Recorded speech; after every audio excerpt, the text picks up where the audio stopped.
നാരായണം നമസ്കൃത്യ നരം ചൈവ നരോത്തമം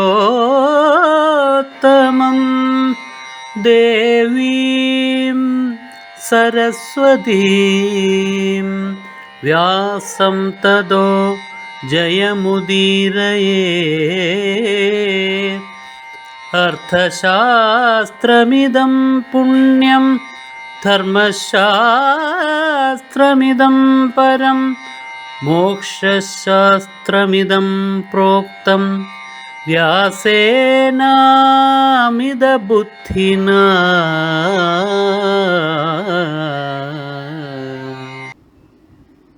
പാണ്ഡുവിൻ്റെ പൂർവജനായിരിക്കുന്ന ആ മഹാത്മാവിനെ കാണുന്നതിന് വേണ്ടിയിട്ട് പാണ്ഡവന്മാർ, വീരന്മാരായിരിക്കുന്ന പാണ്ഡവന്മാർ ഇങ്ങനെ പരസ്പരം സംസാരിച്ച് തീരുമാനമെടുത്തിട്ട് വാസുദേവനോടൊപ്പം അവിടെ നിന്നിട്ട് പുറപ്പെട്ടു. എങ്ങനെ? വിമുക്ത ശസ്ത്ര കവച. ഇത്രയേ ഉള്ളൂ. അങ്ങനെ അവർ ആ രാത്രി തന്നെ ആയുധങ്ങളൊന്നുമില്ലാതെ, പടച്ചട്ട പോലുമില്ലാതെ അവരാറുപേരുമായിട്ട് ഭീഷ്മന്റെ കൈനിലയിലെത്തി. അദ്ദേഹത്തെ കണ്ടു, അദ്ദേഹത്തിന്റെ പാദങ്ങളിൽ നമസ്കരിച്ചു. അവർ വരുന്ന കണ്ട് ഭീഷ്മന് സന്തോഷമാണ് ഉണ്ടായത്. എന്തിനു വേണ്ടിയിട്ടാണ് അവർ വരുന്നത് എന്ന് അദ്ദേഹത്തിന് അറിയാം. അദ്ദേഹത്തിനെ എങ്ങനെ കൊല്ലാനാകും എന്ന് ചോദിക്കാൻ വേണ്ടിയിട്ടാണ് വരുന്നത്. ഭീഷ്മന്റെ സ്ഥാനത്ത് വേറൊരാളാണെങ്കിലോ എന്തായിരിക്കും അവരുടെ മാനസികാവസ്ഥ?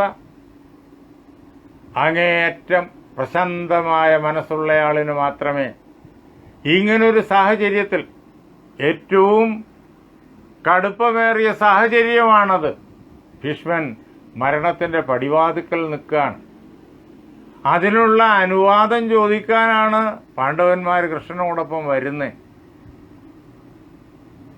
ആദ്യം ഒരവസരത്തിൽ യുധിഷ്ഠിരൻ ഭീഷ്മനോട് ചോദിച്ചതാണ്, ഇത് അങ്ങേ എങ്ങനെ ജയിക്കാൻ കഴിയും എന്ന്.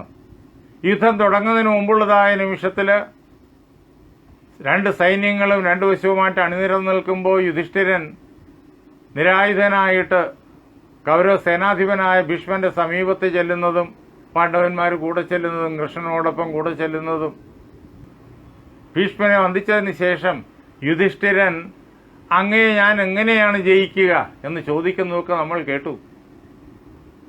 അന്ന് ഭീഷ്മൻ പറഞ്ഞു, എന്നെ പടക്കളത്തിൽ വെച്ച് തോൽപ്പിക്കാൻ ശേഷിയുള്ളവരാരും ഈ ലോകത്ത് ഇല്ല.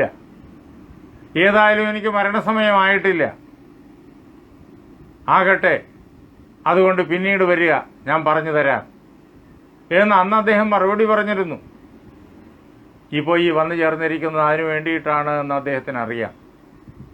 കാരണം അദ്ദേഹം കൗരവപ്പടയുടെ നടുനായകത്വം ഏറ്റ് നിൽക്കുന്ന അവസരത്തിൽ കൗരവന്മാരെ തോൽപ്പിക്കുക സാധ്യമേ അല്ല. അപ്പോൾ ആ വഴി ചോദിക്കാൻ വന്നിരിക്കുകയാണ്. അദ്ദേഹം വളരെ സന്തോഷത്തോടു കൂടിയാണ് സ്വീകരിച്ചത്. എന്തിനു വേണ്ടി എന്ന് അറിഞ്ഞുകൊണ്ട് അതറിഞ്ഞ് സ്വീകരിക്കുന്നതിലുള്ള സന്തോഷം, മനസ്സത്ര കണ്ട് പ്രശാന്തം. ആ പടക്കളത്തിൽ താൻ ചെയ്യേണ്ടതായ കർത്തവ്യം ഇതാ ചെയ്തു കഴിഞ്ഞിരിക്കുന്നു. നാളെ പകലുകൊണ്ടത് പൂർണ്ണമാകും. ധൃതരാഷ്ട്ര മഹാരാജാവിന് വേണ്ടിയിട്ട് താൻ എന്താണോ ചെയ്യേണ്ടതൊരു യോദ്ധാവെന്നുള്ള നിലയിൽ, അത് നാളെ സൂര്യൻ അസ്തമിക്കുന്നതിന് മുമ്പ് പൂർത്തിയാകും. പിന്നെ വേണ്ടത് അവിടെ നിന്ന് വിരമിക്കലാണ്. അതിനദ്ദേഹം തീരുമാനമെടുത്തു കഴിഞ്ഞിരിക്കുന്നു. ആ വിരമിക്കൽ മരണത്തിലേക്കാണ്, അദ്ദേഹത്തിനറിയാം. അങ്ങനെ സ്വമേധയാ ആ യുദ്ധവീരൻ മരണത്തിലേക്ക് വിരമിക്കാൻ തയ്യാറാവുകയാണ്. അതിലാണ് അദ്ദേഹത്തിന്റെ സന്തോഷം. അതുകൊണ്ട് ധർമ്മം ജയിക്കുന്നു. അതാണ് ആ സന്തോഷത്തെ കൂടുതൽ കൂടുതൽ പുഷ്കലമാക്കുന്നതായ കാരണവും.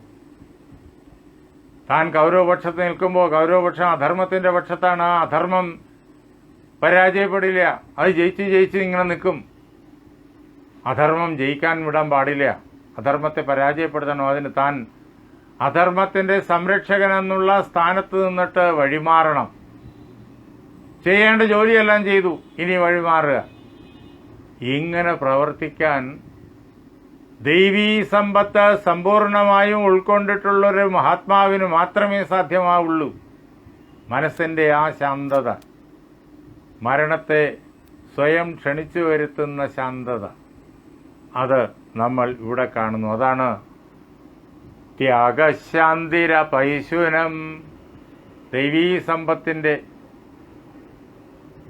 അനേകം പ്രത്യേകതകളിൽ ഒന്നായിരിക്കുന്ന ശാന്തി, അതിൻ്റെ പൂർണ്ണതയിൽ വ്യാസൻ വരച്ചു കാട്ടിത്തരുന്നത് ജീവിതത്തിലെ ഏറ്റവും വലിയ ഇത്തരം പരീക്ഷണത്തിൻ്റെ മുമ്പിൽ വെച്ചാണ്. അവിടെ പോലും ഇളകാത്തതായ മനസ്സിൻ്റെ ശാന്തി. അപ്പോൾ പിന്നെ മറ്റ് സന്ദർഭങ്ങളിൽ അത് ഇളകുമോ? ഇല്ല. അനേക സന്ദർഭങ്ങളിൽ മഹാഭാരതത്തിനകത്ത് ശാന്തിയെ വ്യാസഭഗവാൻ നമുക്ക് കാണിച്ചു തരുന്നുണ്ട്. അതിൻ്റെ ഏറ്റവും ഉദാത്തമായിരിക്കുന്ന സന്ദർഭമാണിത്. ഉടനെ തന്നെ ഭീഷ്മൻ അവരോട് പറയാണ്, താനുവാച മഹാബാഹു ഭീഷ്മക്കുരു പിതാമഹ.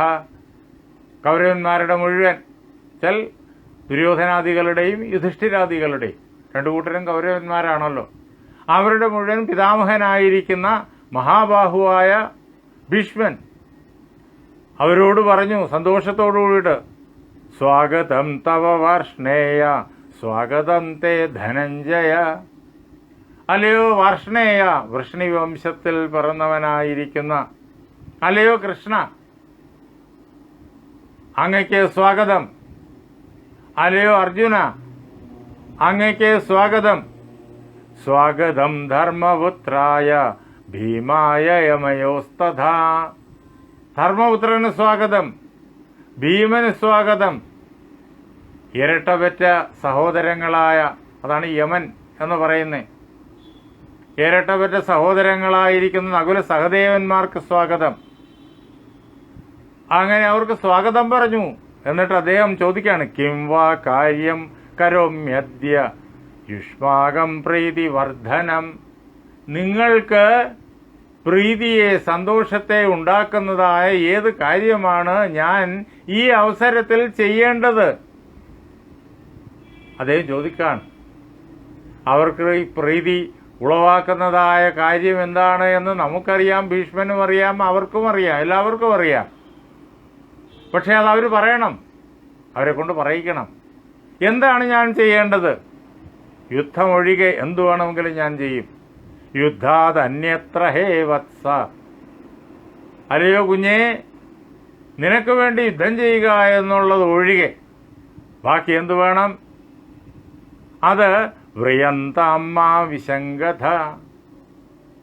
എന്നിൽ നിന്നിട്ട് ചോദിച്ചുകൊള്ളൂ, ആവശ്യപ്പെട്ടുകൊള്ളൂ, വരിച്ചുകൊള്ളൂ, ഞാൻ തരും. യാതൊരു സംശയവും അക്കാര്യത്തിൽ വേണ്ട. എന്നിട്ട് സർവാത്മനാവികർത്തസ്മി യദപി സ്യാത് സുദുഷ്കരം. ഇനി നിങ്ങൾ ചോദിക്കാൻ പോകുന്നത് ചെയ്യാൻ വളരെയേറെ പ്രയാസമുള്ള കാര്യമായിരുന്നാൽ പോലും ഞാൻ സർവാത്മന അത് ഞാൻ ചെയ്തിരിക്കും, നിർവഹിച്ചിരിക്കും. അതുകൊണ്ട് യാതൊരു സംശയവും വേണ്ട. എന്താ വേണ്ടത് ചോദിച്ചുകൊള്ളൂ എന്നിങ്ങനെ പാണ്ഡവന്മാരോടും കൃഷ്ണനോടും ഭീഷ്മൻ പറയുന്ന അവസരത്തിൽ മറുപടി പറയേണ്ടത് യുധിഷ്ഠിരനാണ്. അദ്ദേഹമാണ് രാജാവ്. ഉടനെ തന്നെ യുധിഷ്ഠിരൻ ഒരേ സമയം ദുഃഖത്തോടുകൂടിയും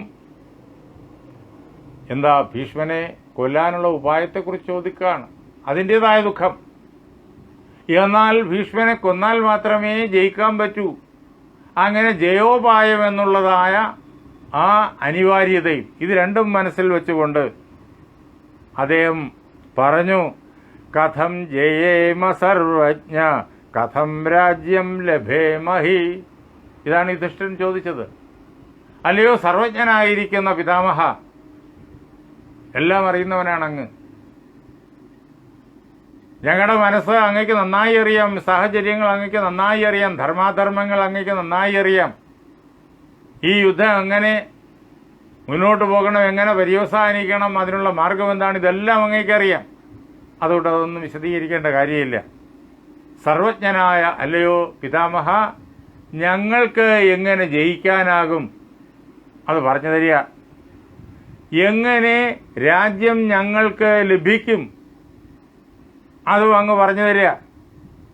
എന്ന് മാത്രമല്ല, പ്രജാനാം സംശയോ നസ്യാത്, പ്രജകൾക്ക്, എൻ്റെ പ്രജകളാണല്ലോ എൻ്റെ പക്ഷത്ത് നിന്ന് യുദ്ധം ചെയ്യാൻ വേണ്ടിയിട്ട് ആയുധമെടുത്ത് സൈനികരായിട്ട് ഇവിടെ പാണ്ഡവപക്ഷത്ത് എൻ്റെ പക്ഷത്ത് അണിനിരന്നിരിക്കുന്നത്, അവർക്ക് അവരുടെ ജീവനിൽ ഒരിക്കലും സംശയം ഉണ്ടാവരുത്, ജീവിച്ചിരിക്കുമോ ഇല്ലയോ എന്നുള്ളതായ വ്യാകുലത ഉണ്ടാകരുത്.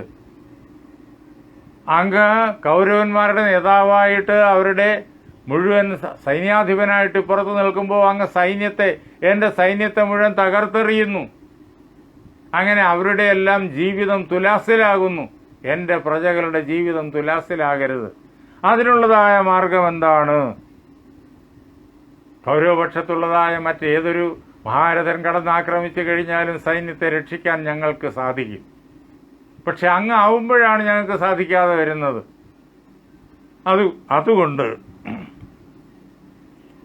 അതുകൊണ്ട് എൻ്റെ സൈന്യങ്ങളെ മരണത്തിൽ നിന്ന് എങ്ങനെ രക്ഷപ്പെടുത്താൻ കഴിയും? അതല്ലയോ പ്രഭോ അങ്ങ് പറഞ്ഞു തന്നാലും.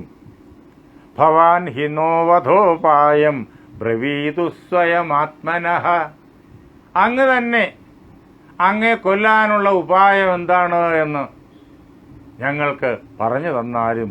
വളരെ വ്യക്തമായിട്ട് യുധിഷ്ഠിരൻ ചോദിച്ചു. ചോദിക്കുന്നതിൽ ദുഃഖമുണ്ട് യുധിഷ്ഠിരന്, എങ്കിലും ചോദിക്കാതെ നിവർത്തിയില്ല.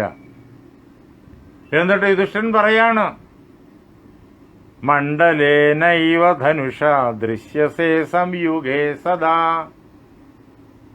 ആ യുദ്ധം തുടർന്ന് നടന്നുകൊണ്ടിരിക്കുമ്പോഴേക്കും അങ്ങയുടെ തേരിലേക്ക് നോക്കിക്കഴിഞ്ഞാൽ അങ്ങേ ഞങ്ങൾ എങ്ങനെയാ കാണുക? രഥേ സൂര്യമിവാപരം, വേറൊരു സൂര്യൻ രഥത്തിൽ നിൽക്കുകയാണോ എന്ന് തോന്നും. ആ പ്രകാരത്തിലാണ് അങ്ങയെ ഞങ്ങൾക്ക് കാണാൻ കഴിയുക. അങ്ങയുടെ വില്ല് വളഞ്ഞു നിൽക്കുന്നതേ എപ്പോഴും കാണാനുള്ളൂ, ആ വില്ല് നിവരുന്നത് കാണാറില്ല. ആദദാനം സന്തധാനം, അങ്ങയുടെ കരങ്ങൾ കൊണ്ട് ആവനാഴിയിൽ നിന്ന് അമ്പെടുക്കുന്നത് ഞങ്ങൾക്ക് കാണാൻ പറ്റുന്നില്ല. അത്ര വേഗത്തിലാണ് കാര്യങ്ങൾ. അതിനെ വില്ലിൽ തൊടുക്കുന്നത്, സന്തധാനം വില്ലിൽ തൊടുക്കുന്നത്, അത് കാണാൻ കഴിയുന്നില്ല. ആ വില്ലിനെ വലിച്ചു പിടിച്ചിട്ട് അങ്ങ് എയ്യുന്നത്, അമ്പ് വിടുന്നത് കാണാൻ പറ്റുന്നില്ല.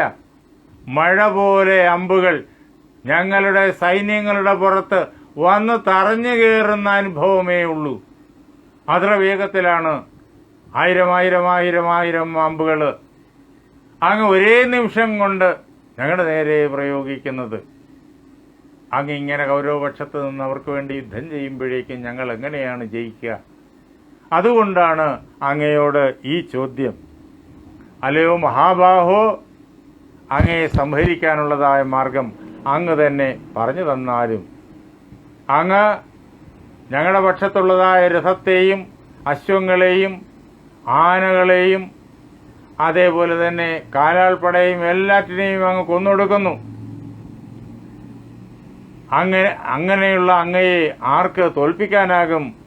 കോഥവോത്സഹതേ ജേതം ത്വാം പുമാൻ ഭരതർഷഭ, ഈ ഭരതവംശത്തിന് അലങ്കാരമായിരിക്കുന്ന, അതിൽ ശ്രേഷ്ഠനായിരിക്കുന്ന അല്ലയോ പിതാമഹ, ഈ ലോകത്തിൽ ആർക്കാണ് അങ്ങയെ തോൽപ്പിക്കാനായി സാധിക്കുക? ആർക്കും സാധിക്കില്ല. അങ്ങ് അനുവദിക്കണം, അങ്ങ് തന്നെ അതിനുള്ള ഉപായം പറഞ്ഞു തരണം, എന്നാലേ സാധിക്കുള്ളൂ. അതിനാൽ അല്ലയോ പിതാമഹ, ഞാൻ അങ്ങയോട് ഇക്കാര്യം ചോദിക്കുന്നു. ഇങ്ങനെ യുധിഷ്ഠിരൻ അദ്ദേഹത്തോട് ചോദിക്കുമ്പോൾ, ഞങ്ങളുടെ ക്ഷേമവും ഞങ്ങളുടെ സൈന്യത്തിൻ്റെ ക്ഷേമവും അങ്ങയിൽ അർപ്പിതമാണ്, അതിനാൽ അതിന് ഉപായം അങ്ങ് പറഞ്ഞു തന്നാലും എന്ന് അഭ്യർത്ഥിക്കുമ്പോൾ, തതോ ബ്രവീത് ശന്തനവഃ, ശന്തനുവിൻ്റെ പുത്രനായിരിക്കുന്ന ഭീഷ്മൻ ഇങ്ങനെ മറുപടി പറഞ്ഞു.